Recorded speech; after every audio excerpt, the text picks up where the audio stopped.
Hi guys, welcome down to Wishall Golf Club, and I'm joined here by Andy Gorman at the Andy Gorman Academy. Thank you for having me.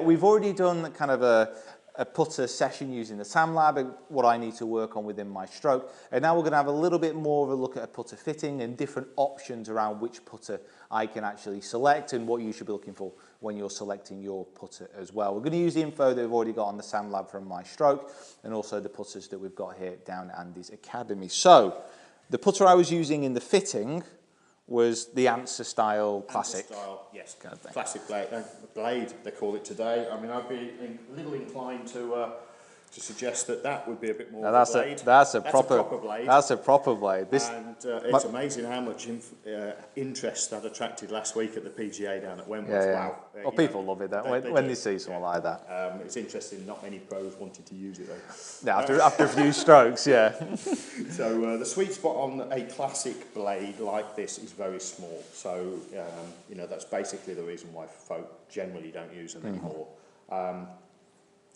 The thing with putters, we've got basic styles of putters, and we've got sort of your larger headed putters. We've got higher MOI, which is more stable impact. Not necessarily a bigger sweet spot, but a more stable putter. So sweet spot's a sweet spot at the end of the day. Yeah, the classic kind of explanation of this, isn't it, is because of the higher MOI, any strike which isn't in the centre, less resistant to twisting. Much more so. Much more stable as you actually strike it. To increase the size of the sweet spot, we've got a 3.5, 4 inch piece of metal in this case, and stretching out to the 4 inches or so here, we would have to actually increase the size of the head. Now, we're looking at 5.25 inches here. Even Pete would struggle to miss the sweet spot on this one. I'm going to have to get real close up with this bad boy. So what we've got here is a 5.25 inch. We've actually got a 6 inch version as well. And is being used now by a number of players on the PGA Tour, namely Russell Knox is using this is what we call a mini giant, which I think is a little contradiction in terms when I went to school.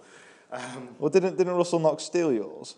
He did actually, yes. One for the cause. We took one for the team there. Yeah, basically there was, it's always good for a player to have a spare if there are any issues with regards to things happening in transit. And once a player really gets to like a putter, they generally will stick at it. Yeah. And as Russell is now travelling around the continents in his pursuit of a Ryder Cup position, etc., he's very much took a liking to the one that looked like his, which happened to be mine personally. Unfortunately, I said goodbye to it. Tour pros. Things we do. The tour pros. But yes, so to make a sweet spot bigger, you've got to make the head bigger, and that may or may not fit a player's preference. Standard putters. When I'm fitting putters, basically 4 Ls, 4 Ls, length, most critical, because it determines the posture. Yeah. Lie angle, specific for gender. So ladies have a different lie angle to men. So ladies can't use the same putter as a man's use on the basis that the lie angle will be too upright. Then we've got the loft, and then we've got the looks. So I think I've thrown the last one in there just to make it work for 4 Ls. But effectively, once we get good lie and we get good posture, we can now allow the arms to hang and swing freely and the body keep turning, then it's down to the lie angle. The lie angle around 69, 70 degrees tends to work really, really well for men. And most manufacturers are making putters around 70 degrees optimum lie angle these days. And then we look at the loft is around 2 to 3 degrees as a fairly standard thing running through the industry again. But the looks are based on just what you prefer, kind of sitting behind the ball, absolutely. So if you can hit the sweet spot every time and you like the look of the classic blade, then by all means feel free to go in and jump in with both boots on. But it is extremely difficult to hit, and if you miss the sweet spot, it will feel really dead. The fallout is much more, isn't it, from that kind of thing? Yeah. If you're missing the sweet spot significantly, then you're going to need to look at something along this line. Yeah. And very simply, you generally find that the mallets will tend to sit in this format, i.e. what we would tend to call as an industry face balanced. That's not a face balance putter when it swings though, and we'll show you with one that we've set up a moment or two ago.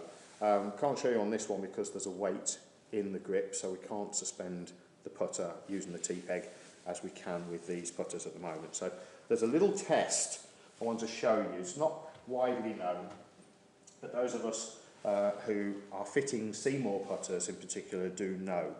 So this putter will swing like a pendulum if we swing it in this manner. But if I do that, you'll see that it's very much a toe hang putter, and in some guises would be termed to an ideal putter if you've got a large arc to your stroke. That's what it would be classically fitted as. Yes. So, yeah. We also have a mid-toe hang putter, sort of a 45-degree angle across there, and you will see some that are maybe 30 degrees and some at 75, and you know, likewise with this one here, closer to 90. And then, as we can see we've got another face balance putter here, you can see that the face is balanced. In other words, it's flat in the horizontal format here. But the putting stroke is largely vertical. So if we were to do the same thing and then move the putter head from here into the setup position and then suspend it, very gently lift it off the ground, you'll see that the face has a tendency to open. Now this face balance putter isn't designed to stay square and can't stay square. However, the toe hanging putter, mid toe hanging the blade, heel and toe blade, will turn much more, but again will not square up faster. So if we're looking at certain methods of stroke and we're arguing that maybe we need more toe hang in the putter in order that it will square up faster, hopefully you can see from there that actually that's not happened, as you can see. And likewise with the full hang putter, it doesn't work any better no matter how big the arc is.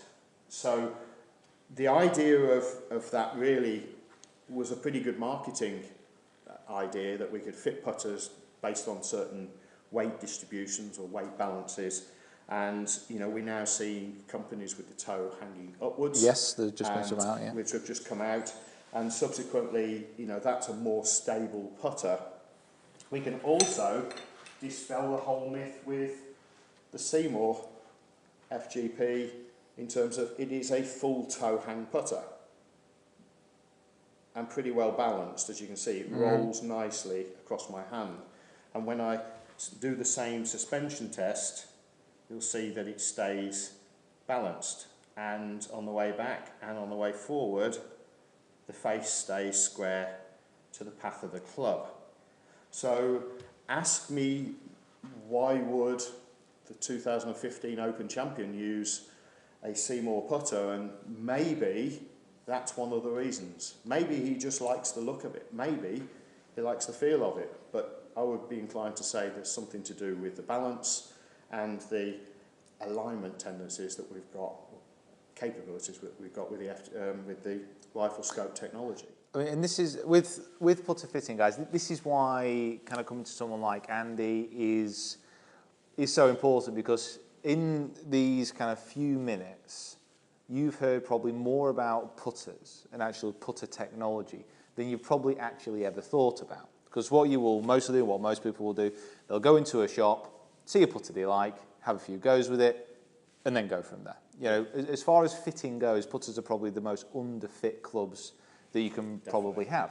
So using kind of this information, seeing putting in a whole new light, and especially kind of using the Sam Lab, which we did kind of in the original first kind of video, you know, there's so kind of much more to it, and you can get as in-depth as you possibly can do with this kind of thing. I started this little sort of in-depth look around 15 and a half years ago now, and I you know, every day I'm finding little nuggets of, oh, I'll have a look at that and make a note of it and follow that path a little way down the line. And it's been like that for 15 years. I was asked a few years ago why a certain putter by a certain manufacturer was so well balanced. And I hadn't got a clue. It was really nicely balanced. I used that term when I was asked to look at it. So it was really nicely balanced. And he said, what makes it so well balanced? I'll pay you to find out. Oh, well, there you go then. So, you know, I ended up spending 6-7 months looking at why that particular putter was so well balanced. And then it meant that I looked at other putters very critically in terms of balance, and that's when I, you know, stumbled across this principle of balance and understanding. And I'm not saying that you can't use a certain type of putter. In fact, what I'm saying is that you can use any type of putter if you like the look of it. I was watching Luke Donald last week, and only again confirming that his putting stroke moves on an arc, and yet he uses centre shafted, face balanced in the perpendicular position. And these balances really are based on where the putters, where the shaft enters or points to the head in relation to the weight of the head. So if we look at this particular putter, we can see that, number one, it's nicely balanced in this manner, but at the same time, looking down the line there, if we point towards the camera, you'll see that the shaft points very close to the centre of the club, which gives it the balance. But the overall weight of the putter, the bulk weight of the putter, is this side of the shaft. There's nothing actually above the shaft. And that means that it's going to hang and turn slightly in the backswing. Whereas if we look down the shaft profile here, right, you can't see the shaft because it's completely covered by the head. But actually, there's the same amount of weight this side of the shaft as there is this side. It's just been moved, you know, so that we can see it's lower down here, and it's obviously in the face section here. So, you know, I'll hold no secrets. You know, if the manufacturers are hiding the secrets, I've just revealed them. But essentially, you know, what we've got here is the ability to choose a putter that we like the look of, because we're going to use it 30, 40 times if we're not good at it. You know, but hopefully around 25 times if we are good at it. But we're still going to use the putter for a lot of time during the round of golf, and we really do need to like the look of it. So, you know, the critical bit for me is good length, so that we have good posture, the arms can hang, you know, and that probably would be the only change that I would recommend for yourself, Peter, is that you could use a putter slightly longer. Yeah, and that's... The lie angle's good. Ladies have a higher carrier angle in the forearms, so that they need a putter that's flatter. Most manufacturers don't want to know that, because it means making different putters, not just putting pink paint in there and a pretty grip, and making it 33 inches. But length is really key. You're nearly 6 foot tall, nearly. All right. That means your putter length needs to be closer to 36 and 34. And most manufacturers are, unfortunately, these days making putters, standard type putters, around the 34, maybe 35 inches in length. It's kind of dropped down to 34, hasn't it? It has. Really, and yet, you know, when I started in the trade 30 years ago, we were selling 36 and 37 inch putters as standard. And, you know, so we have seen putters get shorter and shorter, mostly to accommodate the idea of bending over the putter. But actually, your best putting stats will always come from standing up tall and allowing the arms to hang and the body free to move. And that's really where the key is. So when I look at putter fitting, length first, then the lie angle, then the loft, which we can determine by what you do with your putter during the stroke, and then obviously it's down to you whether you like the look of it. Cool. Can I just add one last thing? I'm not trying to say you don't need to only have one putter. For those of you that really like to buy lots of different putters, feel free to carry on. Because I'm in touch with my feminine side, because I have 20 pairs of shoes. Now, most of them are golf shoes, okay? But what I will say is that each pair of shoes that I have do a specific job, and they all fit. And the key to this is making sure that whatever putter you decide to use, whether it's a centre shafted, balanced putter, whether it's a high MOI, face balanced putter, or a classic blade or an Anza style, have as many putters as you like, but make sure they're the same length, make sure they're the same lie, make sure they're the same loft, and the looks are down to whatever you like the look of during the day, because you'll putt better because it fits rather than because it has a certain look. Is that right, guys? Thank you so much for watching, and Andy, thank you for giving such a kind of thorough explanation of exactly what you should be looking for when you're getting fit. And guys, it is so important.